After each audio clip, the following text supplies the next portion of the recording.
নমস্কার, আমি জ্যোতিষ সম্রাট রতন শাস্ত্রী, সংখ্যাতত্ত্ববিদ, বাস্তুবিদ ও হস্তরেখাবিদ।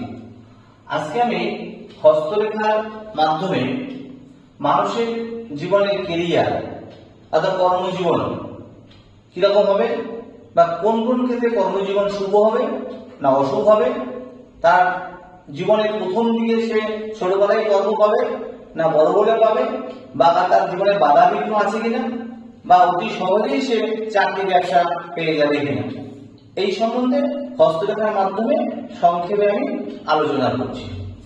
প্রথমে আমি আলোচনা করছি যে হস্তরেখার মাধ্যমে কর্মজীবন, ব্যবসা, চাকরি পেতে পায়, অনেকে দেরিতে পায়। অনেকে বলতে পারে দেরিতে পায় কেন, হাতে কোন কোন অসুবিধাগুলো আছে, কোন কোন রেখা আছে যেগুলো অশুভ লক্ষণ দেখা যায়, অর্থাৎ দোষযুক্ত রেখা, এভাবে পরিষ্কার পরিচ্ছন্ন রেখা না, সেই রেখাগুলো সম্বন্ধে প্রথমে আলোচনা করছি। তারপরে শুভ রেখা, তা কোন রেখা থাকলে চাকরি তাড়াতাড়ি হবে, কেরিয়ার ডেভেলপমেন্ট হবে, কোন বয়সে চাকরি হবে, এইগুলো সংক্ষেপে আমি পরপর আলোচনা করছি। এই ভিডিওটি আপনি প্রথমেই কেটে কেটে দেখবেন না, কেন হস্তরেখাটা কোনো কেটে কেটে লাভ নাই। রাশি আলাদা জিনিস, তার এক একজন রাশি এক এক হলো, তারা কেটে কেটে দেখেন, সে ঠিক আছে।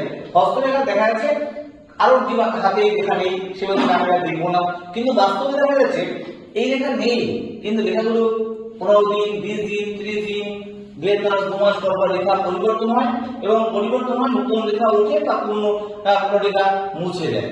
এই রেখা যখন পরিবর্তন হয়, নতুন রেখা আসে, তার ফল পেতে কিন্তু তার 2-3 মাস সময় লাগে। তারপর থেকে রেখার ফলগুলো পাওয়া শুরু করে। সেই দোষযুক্ত রেখা, অশুভ রেখা, যাতে কর্মজীবনে কেরিয়ারে তার বাধা আসে, সেগুলো আমি প্রথমে শুরু করছি। হস্তরেখার এই পোর্শনটা, এই পার্টটা বলা হয় শুক্রস্থান। এই শুক্রস্থানে যদি কোনো তিল থাকে অথবা জাল চিহ্ন থাকে, তাহলে শুক্রটা অশুভ হলো। তারপরে দেখা যাচ্ছে এই স্থানটিকে বলা হয় চন্দ্রস্থান।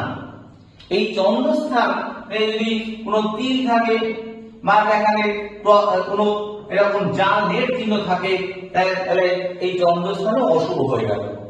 তারপরে তৃতীয় ধাপ হচ্ছে এই পাঠটাকে বলা হয় রাহুর স্থান। এই পাঠটাকে বলা হয় রাহুর স্থান। এই রাহুর স্থান থেকে কোন রেখা উৎপন্ন হয়ে সেই রেখাটি সোজা যদি এই লাইফ টাইম, অর্থাৎ এই লাইফ টাইম কেটে সোজা গিয়ে হেডলাইন কেটে সোজা হার্ট লাইন কেটে যদি বুধ পর্বতের দিকে যায়, অর্থাৎ এই রেখাটি যায়, সেক্ষেত্রে কিন্তু কেরিয়ারে, কর্মজীবনে পেতে দেরি হবে, বাধা বিঘ্ন, অর্থাৎ দোষযুক্ত রেখা হাতে উৎপন্ন হলো, অর্থাৎ এই রেখা অপরিষ্কার অপরিচ্ছন্ন রেখা, অর্থাৎ দোষযুক্ত রেখা। এই রেখা একাধিক হতে পারে। কোন রেখা দেখা যাচ্ছে হার্ট লাইন অব্দি গেল, কোন রেখা হার্ট লাইন কেটে বেরিয়ে গেল, বুধ পর্বতে গিয়ে পৌঁছালো। আবার কোন রেখা উৎপন্ন হয়ে কোন দেখা যাচ্ছে হেডলাইনে গিয়ে থামলো। তো এরকম রেখা যদি রাহু স্থান দিয়ে যায়, বা এরকম যদি শুক্রস্থান যদি অশুভ থাকে, তিল চিহ্ন অথবা জাল চিহ্ন থাকে, আবার চন্দ্রস্থান যদি তিল থাকে অথবা নেট সাইন থাকে, বুধের স্থান যদি নিচু থাকে, দেখা যাচ্ছে ওখানে আড়ি রেখা থাকে, শনির ওখানে আড়ি রেখা থাকে, শনি নিচস্থ, বুধ নিচস্থ, দেখা যাচ্ছে রবিও নিচস্থ। এই রেখাটিকে রবির স্থান বলা হয়, এটা শনির স্থান বলে। এগুলো নিচস্থ বা আড়ি রেখা আছে, তাই দেখা যাচ্ছে তার হাত অশুভ দোষযুক্ত রেখা তার হাতে আছে। তার কেরিয়ার পেতে, কেরিয়ার ডেভেলপমেন্ট পেতে, কর্মজীবন করতে, ব্যবসা করতে যেখানে যাচ্ছে তার কিছু উন্নতি হচ্ছে না, আর্থিক ডেভেলপমেন্ট হচ্ছে না, অর্থাৎ বারবার সে কর্মজীবনে ফেলিওর হচ্ছে। তাহলে যখন সে দেখতে পাচ্ছে এই রেখাগুলো, তার মানে এই রেখাগুলোকে কিভাবে শুধরাবে, রেমিডি কিভাবে সে কি কর্ম করবে, সেটা আমি পরে শেষে আলোচনা করছি। এবার দেখা যাচ্ছে শুভ হাত, যারা অল্প বয়সী চাকরি পেয়ে যাচ্ছে, অল্প বয়সী ক্যারিয়ার হচ্ছে, অল্প বয়সী ডেভেলপমেন্ট হচ্ছে, তাদের ক্ষেত্রে দেখা যাচ্ছে যে তাদের ব্যবসা ভালো হচ্ছে, অর্থাৎ দোষযুক্ত রেখাগুলো তাদের থাকবে না। অর্থাৎ এই শুক্রস্থান উঁচু থাকবে, অনেক বড় আকার, বড় স্থান জুড়ে থাকবে, উঁচু থাকবে এবং কালারটা কিন্তু সুন্দর হবে। অর্থাৎ কালারটা কি হবে? গোলাপি রঙের হবে, অর্থাৎ পরিষ্কার পরিচ্ছন্ন হবে, অর্থাৎ লাল আভাযুক্ত হবে, উঁচু হবে। আর দ্বিতীয় চন্দ্রস্থান, চন্দ্রস্থানে কোনো অশুভরেখা থাকবে না, উঁচু হবে। এখানে কোনো তিল থাকবে না, ক্রস থাকবে না, উঁচু হবে এবং হাত কিন্তু তার লাল আভাযুক্ত হবে অথবা গোলাপি হবে। তৃতীয় হচ্ছে এই বুধের স্থান, বুধের স্থানটা কিন্তু তার উঁচু হতে হবে, উঁচু হবে। অর্থাৎ এই রেখাটাকে, এই কনিষ্ঠা নিচে এই মাউন্টটাকে বলে বুধ মাউন্ট। এই উঁচু হবে, গোলাপি হবে, অর্থাৎ এই মাউন্টটা পরিষ্কার পরিচ্ছন্ন হবে, দৌড়যুক্ত কোনো আড়ি রেখা থাকবে না। তারপরে এই রবি রেখার এখানেও কোনো এই রবি রেখা, এই রেখাটাও কিন্তু কোনো আড়ি রেখা থাকবে না, উঁচু হবে এবং গোলাপি আভাযুক্ত হবে। তারপরে শনি রেখা ভালো হবে, বৃহস্পতি স্থানে ভালো হবে, কোনো অশুভ রেখা তার জন্য থাকবে না।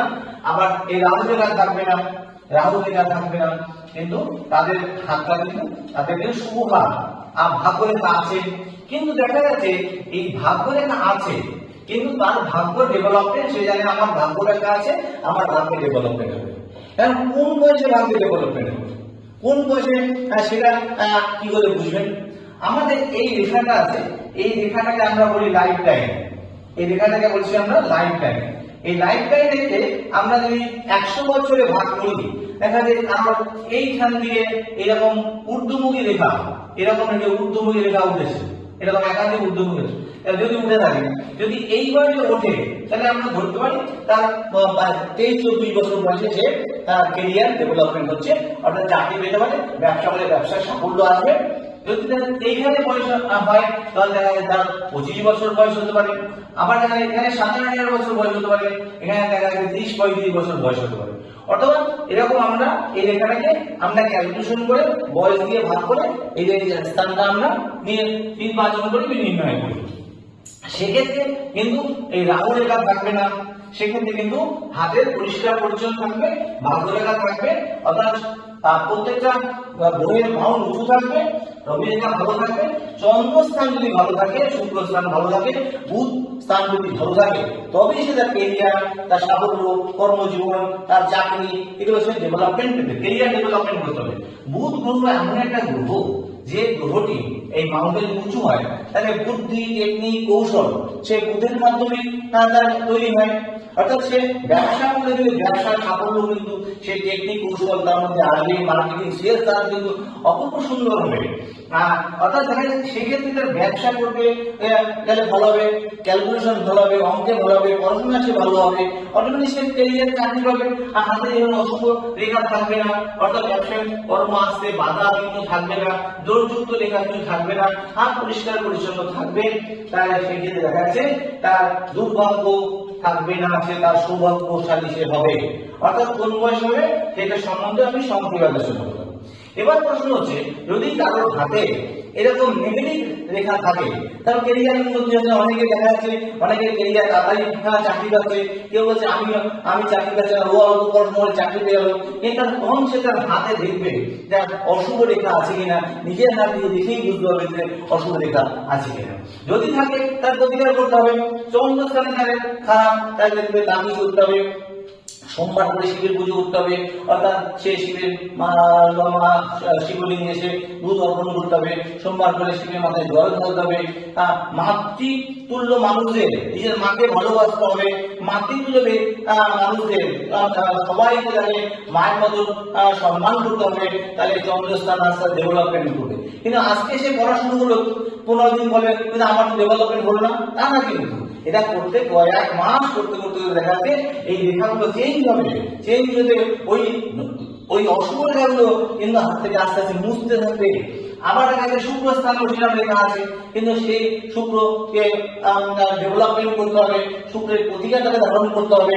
অর্থাৎ কেউ হয়তো দেখা যাচ্ছে ডায়মন্ড ব্যবহার করে, কেউ হয়তো দেখা যাচ্ছে জারকাল ব্যবহার করে, অর্থাৎ শুক্রের যে প্রতিকারগুলো তাকে গ্রহণ করতে হবে, করে আস্তে আস্তে দেখা যাচ্ছে সে কয়েক মাস দেখা যায় শুক্র ডেভেলপ হচ্ছে।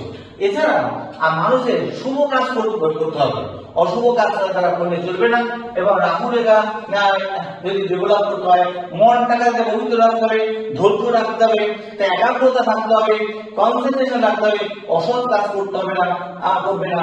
এছাড়া সে যদি কোনো নেশা যদি করে থাকে, নেশা বর্জন করতে হবে। সে বিড়ি সিগারেট খাক অথবা সে মদ খাক, যেগুলো খাক, নেশার দ্রব্য বর্জন করতে হবে। তাহলে রাহুর আধিপত্য বাড়বে। রাহুর আধিপত্য বাড়লে কি হবে? মানুষের জীবনে ঝামেলা ঝঞ্ঝাট পরিপূর্ণতা এসে যাবে। তাহলে কর্মজীবনে সে সাফল্য কোনোদিন পাবে না। এগুলো বর্জন করলে রাহু ডেভেলপমেন্ট হবে। আবার দেখা যাচ্ছে সে যদি গরিবদের দান করে, সৎ কাজ করে, সৎ কর্ম করে থাকে, এই সততার মাধ্যমে গরিব মানুষদের যদি দান করে, অথবা দেখা যাচ্ছে কোনো তীর্থক্ষেত্রে গিয়ে সে ভান্ডার দিল, অর্থাৎ দেখা যাচ্ছে সে কিছু টাকা মন্দিরকে দান করে আসলো, যে গরিব মানুষদের আপনারা এটা দিয়ে, এই টাকা দিয়ে তাদের সেবা করবেন, অর্থাৎ তাদের খাওয়াবেন। তার এতে কি আছে? তার কিন্তু ওই শনি পর্ব ডেভেলপমেন্ট করবে, শুক্র পর্ব ডেভেলপমেন্ট করবে, চন্দ্র মানুষের ওখানে যে নেগেটিভ লেখাগুলো থাকবে সেগুলো আস্তে আস্তে মুছতে থাকবে। আর মুছতে থেকে তারপরে দেখা যায় বিচার সমাধান করতে করতে তার সে আর ডেভেলপমেন্ট আস্তে আস্তে কেরিয়ারটা ফিরে পাবে। অর্থাৎ কর্মজীবনে আবার সে কেরিয়ার ডেভেলপমেন্ট করতে হবে।